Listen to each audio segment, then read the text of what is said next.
Hello students, civil engineering 4th semester, mechanical engineering 4th semester and electrical engineering 4th semester ECE energy conservation का ये 40वां lecture है आज 14 तारीख को।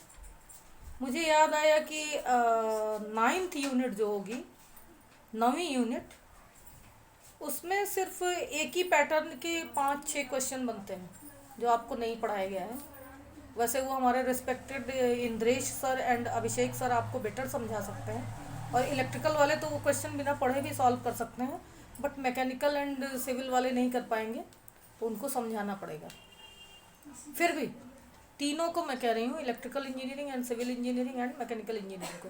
तो जो 9th यूनिट में हमारे क्वेश्चन बनते हैं वो 5-6 क्वेश्चन बनते हैं मोटे मोटे। उनमें से एक क्वेश्चन आना है कि एनर्जी मीटर क्या है, दूसरी बात एम्पियर घंटा मापी क्या है, और पोटेंशियोमीटर क्या है, ओम मीटर क्या है, इलेक्ट्रिक सप्लाई एनर्जी मीटर क्या है, इलेक्ट्रोस्कोप इलेक्ट्रोमीटर क्या है, डायनोमीटर क्या है, आइंथोवन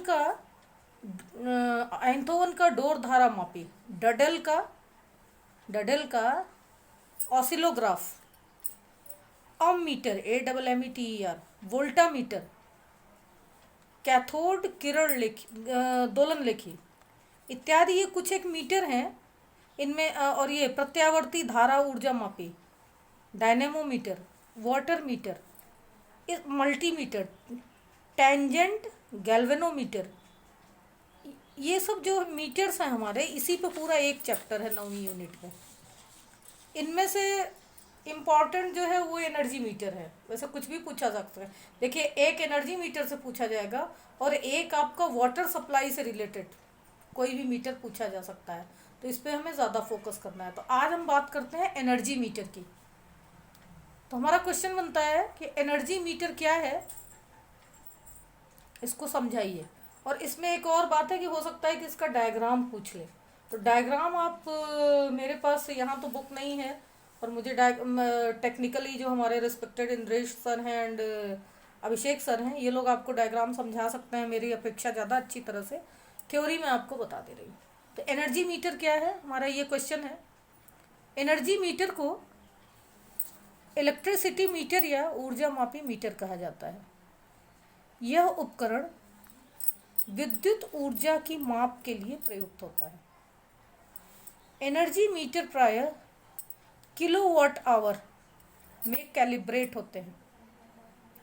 कुछ मीटर मैक्सिमम डिमांड इंडिकेटर भी दर्शाते हैं। इससे उपभोक्ता द्वारा निर्धारित अवधि में अधिकतम ऊर्जा की खपत का रिकॉर्ड ज्ञात होता है। एनआर की तथा अन्य तकनीकी खामी की दशा में इसी आधार पर उपभोक्ता का अनुमानित बिल निकाला जाता है।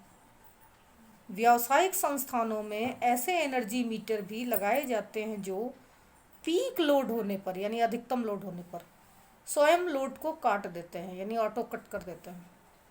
एनर्जी मीटर के 2 अंशक होते हैं। पहला शक्ति अंशक, जो धारा, वोल्टता तथा शक्ति गुणांक से प्रभावित होकर शक्ति का मापन करे।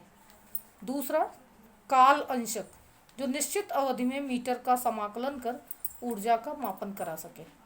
इस पैराग्राफ में सबसे बड़ी समझने वाली बात यह है यहाँ पर कि कह रहे हैं कि मैक्सिमम डिमांड इंडिकेटर, कुछ मीटर मैक्सिमम डिमांड इंडिकेटर को भी दर्शाते हैं। इससे उपभोक्ता द्वारा निर्धारित अवधि में अधिकतम ऊर्जा की खपत का रिकॉर्ड ज्ञात होता है। और एनआर की दशा, देखिए ये इंपॉर्टेंट लाइन है, एनआर की स्थिति में या तकनीकी खामी की स्थिति में इसी आधार पर उपभोक्ता की बिलिंग की जाती है। यहाँ आपको एक बात बता दूं, जो अब ये जो इस आपके घरों में एनर्जी मीटर लगा है, जिसे हम मीटर कहते हैं, बिजली का मीटर सिंपल भाषा में, वही एनर्जी मीटर है, कुछ कोई बहुत बड़ी चीज़ नहीं है। तो उसमें क्या होता है आपको नहीं पता होता है कि आपकी जो अधिकतम खपत होती है उसका रिकॉर्ड होता है।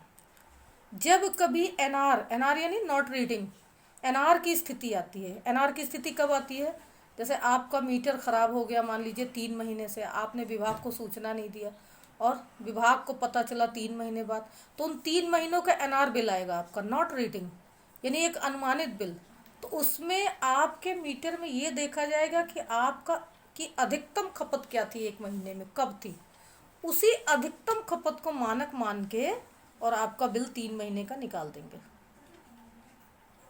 अगर आपका मीटर ख़राब हो जाता है, रीडिंग नहीं हो पाती है, कुछ भी हो जाता है और मीटर ख़राब होने से 6 महीने बाद आपका मीटर नया लगता है, तो उन 6 महीनों के बिलिंग का आधार क्या होगा, वही आपका मैक्सिमम कंजम्पशन जो है वो आधार होगा, अधिकतम खपत। यही बात यहाँ कही जा रही है। व्यावसायिक संस्थानों में ऐसे एनर्जी मीटर भी लगाए जाते हैं जो पीक लोड होने पर स्वयं लोड को काट देते हैं। जो व्यावसायिक संस्थान होते हैं वहाँ ऊर्जा की अधिक खपत होती है, तो ऐसे ऑटो कट मीटर लगाए जाते हैं कि लोड बढ़ने पर स्वतः पावर सप्लाई कट जाती है। यही कहा जा रहा है यहाँ पे। एनर्जी मीटर के 2 अंशक होते हैं। पहला शक्ति अंशक जो धारा, वोल्टता तथा शक्ति गुणांक से प्रभावित होकर शक्ति का मापन करे। दूसरा काल अंशक जो निश्चित अवधि में शक्ति का समाकलन कर ऊर्जा का मापन करा सके। ये आपका हो गया एनर्जी मीटर क्या है। कल हम आपको लिखवाएंगे एम्पियर घंटा मापी क्या है। आज पहले इतना लिखिए और याद करिए, ना समझ में आए तो मुझसे नहीं, अभिषेक सर और इंद्रेश सर से पूछिएगा। अगर ये आज आपको नहीं समझ में आता है तो ये इसके एक्सपर्टी हमारे रिस्पेक्टेड इंद्रेश सर हैं और अभिषेक सर हैं। आप प्लीज़ इसमें जो भी आपको कन्फ्यूज़न है उनसे पूछिए। Thank you.